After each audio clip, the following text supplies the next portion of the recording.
morning. Good Saturday morning. It's a little after 11 a.m. Central. Actually, it's a little after noon Eastern because that's where I am. Just a few miles outside of Gwin. A few miles south of Marquette. Heading to Liberty Farms and Neil Wilson Railway.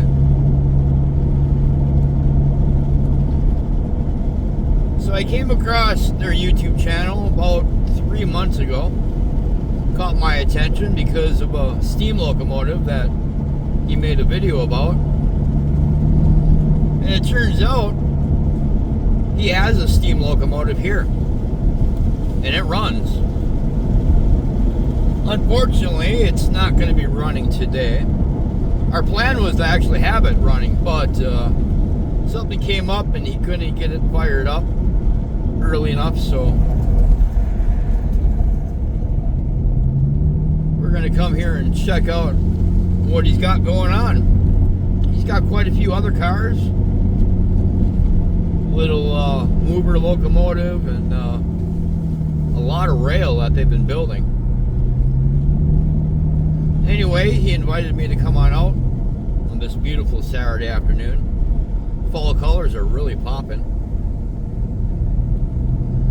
And if my maps are right, around the corner and to the right.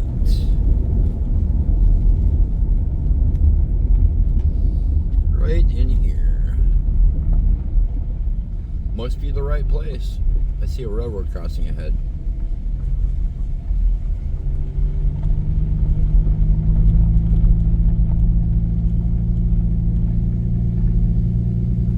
Private property, private property, private property. Keep out. You can't keep me out of here. There's all sorts of rail equipment. Look at that.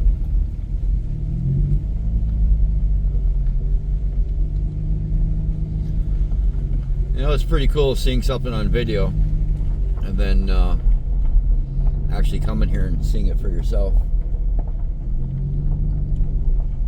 That's so cool.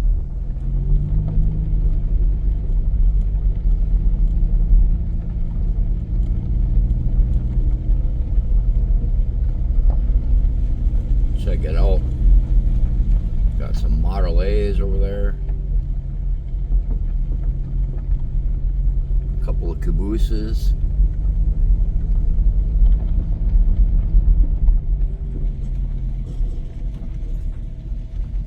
Drive in a circle until we find them.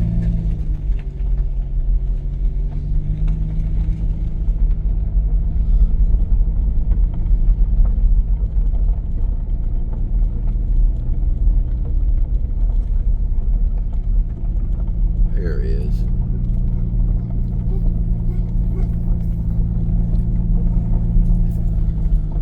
Sweet.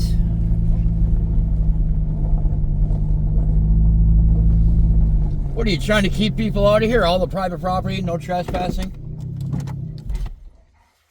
Yeah.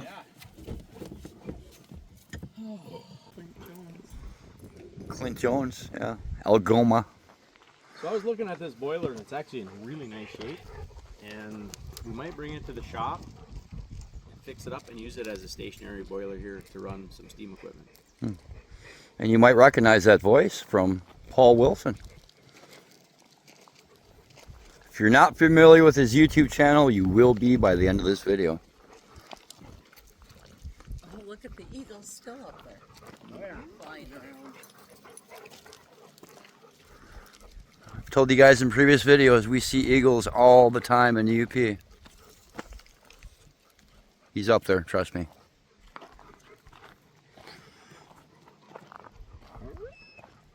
We knew Jason was coming today. We intended on firing the locomotive up. We actually had it prepped. We actually started a fire. We had some chaos that I won't get into happen this morning. Not with the locomotive. It happens. Privately, outside, personal stuff that happened. So we didn't get to fire it. That's so okay. You'll have to come back again. I actually thought that's what your plan was, just to get me back here again, because, you know, you can't show me everything the first time, you know. Who would want we'll to have see this that? fired next time he comes up. But he's got a real cool video about how he transported this locomotive across the country. You guys got to watch that on his channel. Another neat thing about this locomotive is I believe it's the oldest operating pneumatic locomotive in the country. Huh. And you're saying, wait a minute, I thought it was steam. Well, in 1945, Hecla converted it to steam. So this was an air locomotive in its original life. Hmm. That's why it has this funny front end on it. Huh. Because it used to be an air tank. So I got it open now because we got to clean it all out and That's just so cool. you know. Here, I'll show you this front end.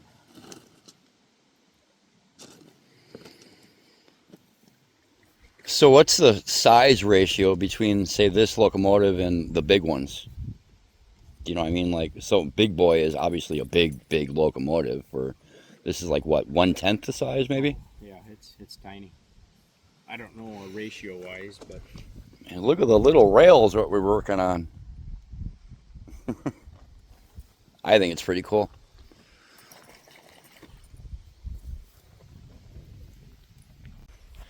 $19.18. He's just gonna walk right up and fire it up.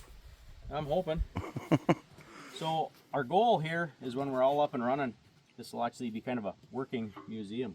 We want everything to run and everything to work.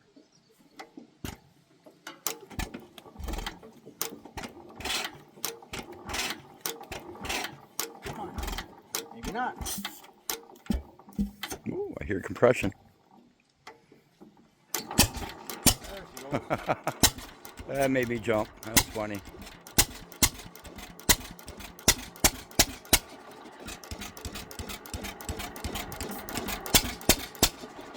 Ah, it's a choke.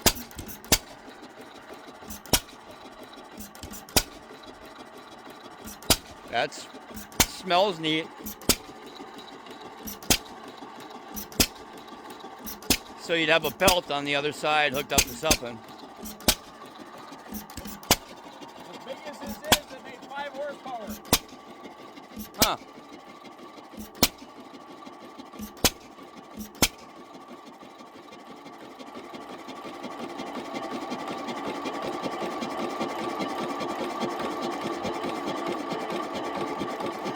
Fun stuff. I know cars that won't start that easy.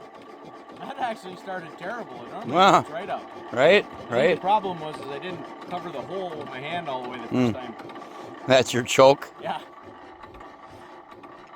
I'm guessing the exhaust would be really loud if it didn't have that on the end. That's pretty loud. That doesn't quiet it down very much, but a little bit. So, like a 1918 muffler, if there was such a thing. We built a siding here because when we build our other train station, we want to do flour mill tours. So one of the trains can pull in on the siding and passengers can get off the train here and then come and tour the flour mill, and the other train can keep operating on the main line. That's the long-term plan. That's some pretty serious jacks you got there behind you. They are beasts. Yeah. How many tons?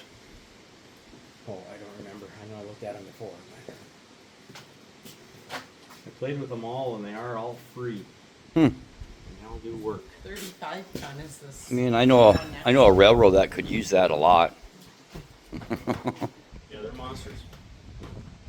Steam tractor is Oh. getting a new boiler. We were just talking about that he has a flour mill here that he's milled flour for years and steam powered because there's the wheel that operates it. Yeah, we built up here. The tractor would sit up there. The tractor's getting a new boiler and the engine's getting rebuilt, but when we get it back here, we're going to build a roof over it so it can stay here all the time. We do have another steam engine in the basement that is smaller because my tractor honestly is overkill for this. So we'd like to set up a temporary or a permanent steam engine here instead of the tractor. You could set something up for kids to run on it. Yeah. Kid powered. This is the flour mill. It's roughly 1920-ish. We had it restored. It was in pieces and the mice got into it and the wood was rotten. So all the wood is brand new. All the metal's been sandblasted and repainted, right to original. This is how it was done actually when it was new with all the pinstriping. On its own little rail too, huh? Well, that I took from a sawmill actually, because if I ever have to have this serviced or have my stones dressed, this thing I think weighs like 1,500 pounds. It's a 24-inch mill, which is actually a good size mill, because I think the biggest mill that Meadows made was 30-inch. And this is a 24-inch. I think 18s were really common. So, yeah, as heavy as this is, 1,500 pounds. That's a big wheel. Yeah, we just roll it out. Huh. That's pretty slick. I have a pallet we just set right outside the door, and we roll it right onto the pallet. Made out of hardwood, obviously, not like a normal pallet.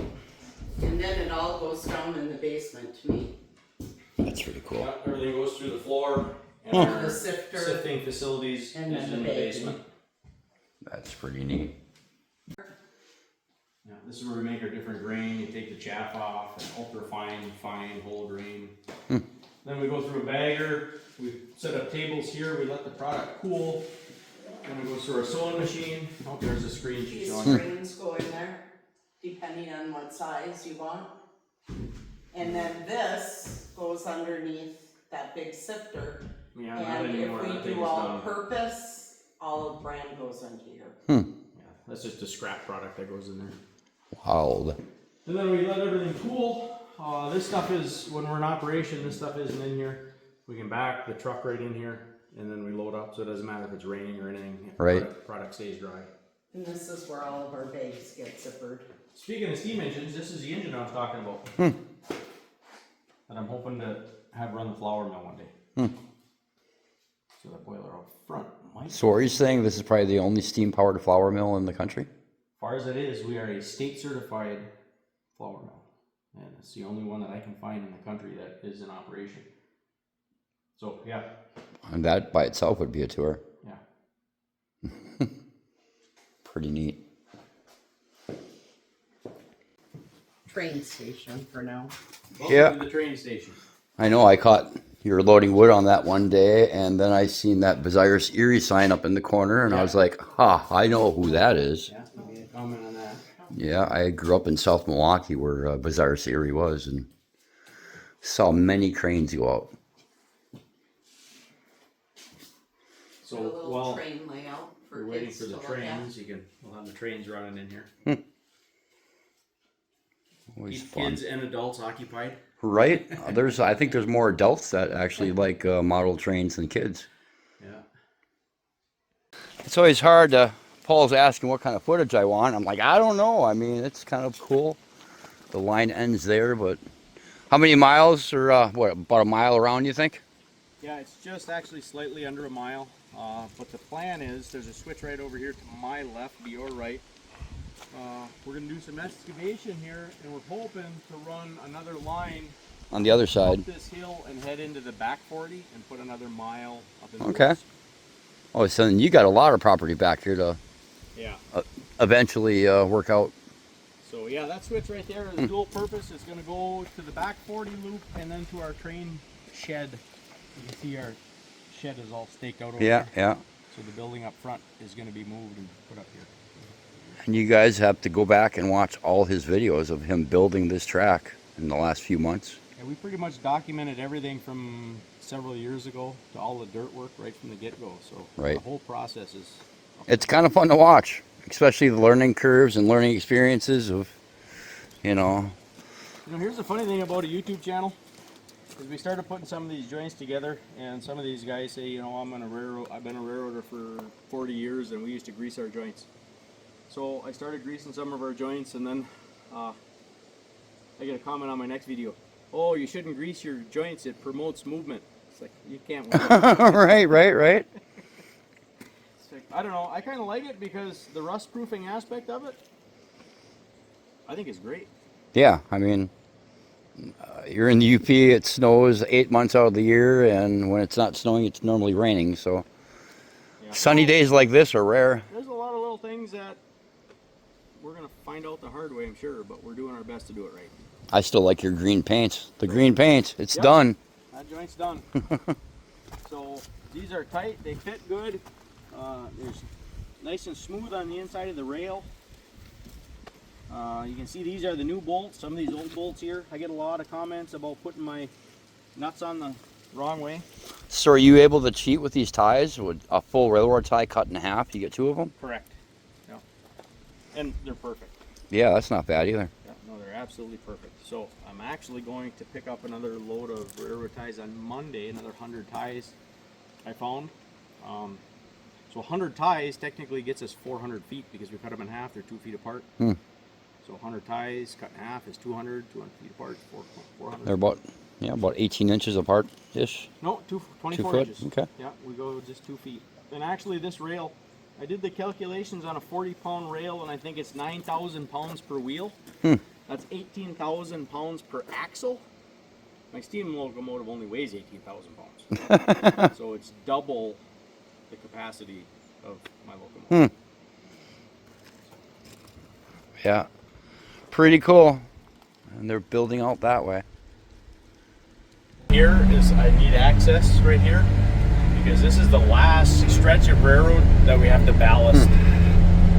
So the left hand is done right here, and once this is all ballast, I'll get a dozer in here and I'll shape this ditch. Yeah, feather them all in. And this side's done already, that's why it's all grown up. yeah, and what, you had just recently had a collapse or something on a storm? I think I saw that. Yeah, a couple little washouts. It wasn't terrible. It happens. It's actually been holding up really well, and now that we've been putting the ballast in here, it's been holding up phenomenal. So it looks like you peeled off this all on the right and put it in here. Yeah, that's what we did.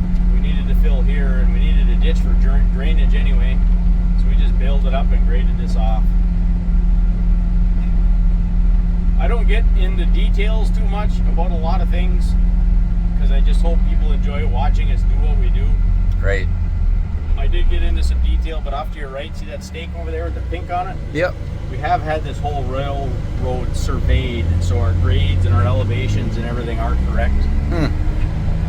So we want to do this for long term, so we don't really take any shortcuts. Right, get it right.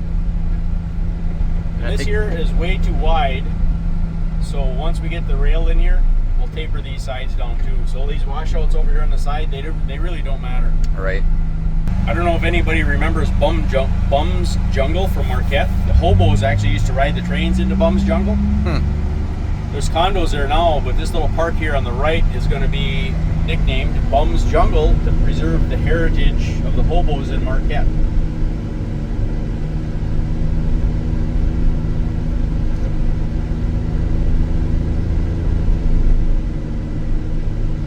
Kind of neat. And this is the last stretch right here that needs to be ballasted. Actually, it's really not that far from here to right there. You can see it. We better finish this up because Dennis needs his grader back. Yeah,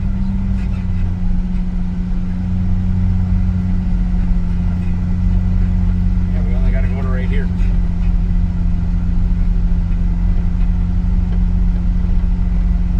Pretty cool. Now, there was a lot of fill hauled in here. Yeah. So, yeah, you see this washout right here? Yeah. That really doesn't matter because once this rail is in here, I'm going to come back here with a dozer and I'm going to cut this right at the edge of the gravel. And that'll have a nice taper. That's the video you're going to want to film or have your wife film. Yeah, I'll be in there sideways with a dozer. Yeah. There's some good YouTube channels like watching that. They do that too. It's like, what? From this part forward, we probably won't taper the sides because this is pretty steep, so this is going to stay this way. And the vegetation is taken over already, so we're pretty safe. Yeah, this is more ballasty type rock here. Yeah, the water drains through it. It doesn't run off to create washouts.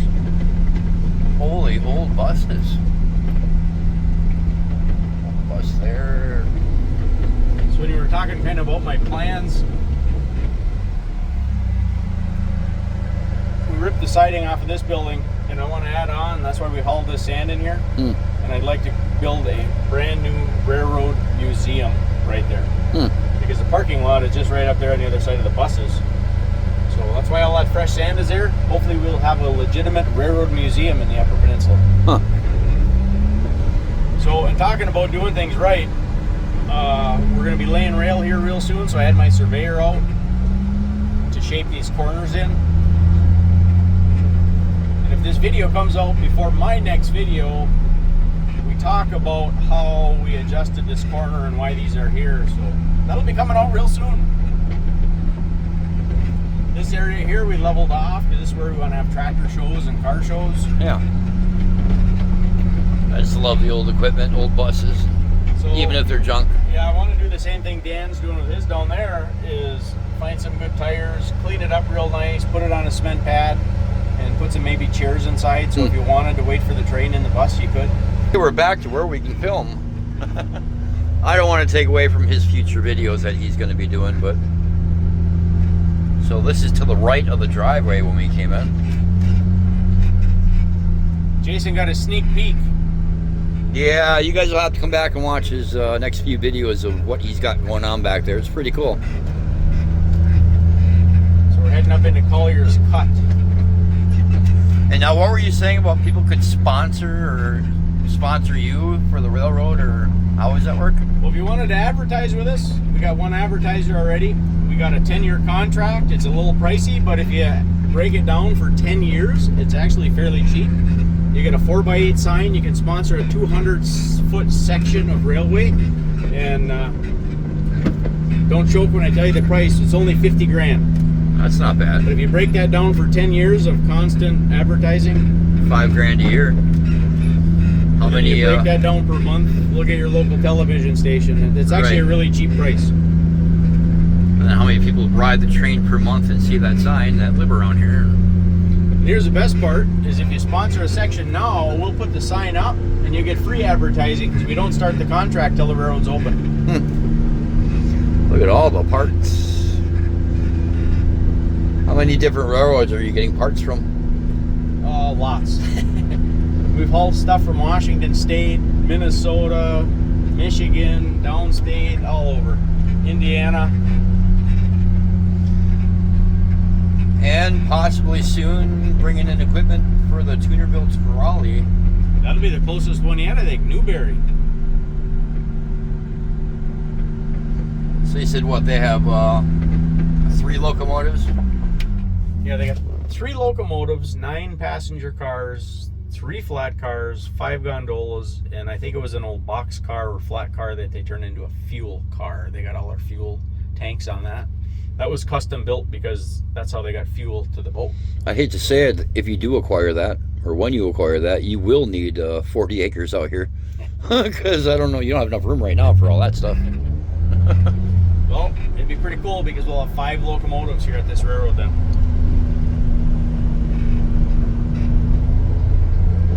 It's just neat how some of these old cars they look like they're homemade, somebody's backyard, or you know, back in the day when they were actually using them for hauling wood, although they are. Is that what they use a lot of that stuff for, hauling wood or what do you think? Which ones? The old steamers for 2 gauge. Okay, so my steam locomotive actually was built as a pneumatic locomotive. It went down in the mines. A Standard Mining Company built it brand new in 1896. Well, Porter built it in 1896 for the Standard Mining Company. It went down in the silver mines and pulled silver trains out of the mines. So that's a steam locomotive down underground? No, that's why it was a fireless locomotive. Remember, it was air. 1,500 pounds of air. And then it changed hands a few times. It went to a few different mines, and then Hecla bought it, and then in 1945 it was converted to steam. So neat. Railroading is cheap. That's a neat little unit. A neat unit with a newer engine.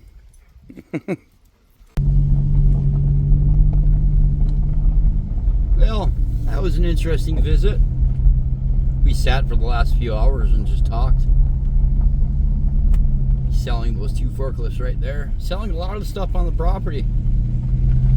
He's trying to buy the tuner-built trolley, which went out of business 2 years ago. And if you heard him talking about all the different equipment they have, you'd like to get it out here. But thanks for watching today, everybody. If a 2-foot gauge rail is something that you're interested in, please go subscribe to his channel. Go watch some of his videos and pay him some love. Anyway, Paul, I really appreciate it, you inviting me out here today. It was an awesome adventure, and yes, I will be back. I want to hear and see that steam locomotive running once again.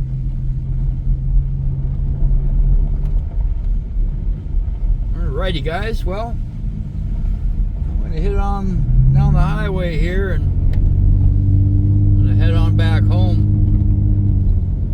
I want you to hit that thumbs up, hit that subscribe button, hit that share button, and make a comment below.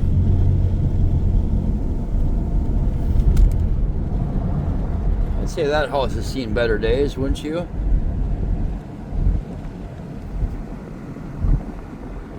Wow.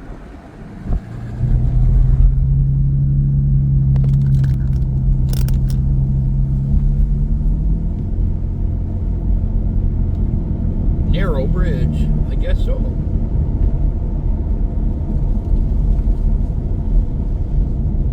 But that was a fun adventure. Bringing wide or heavy loads across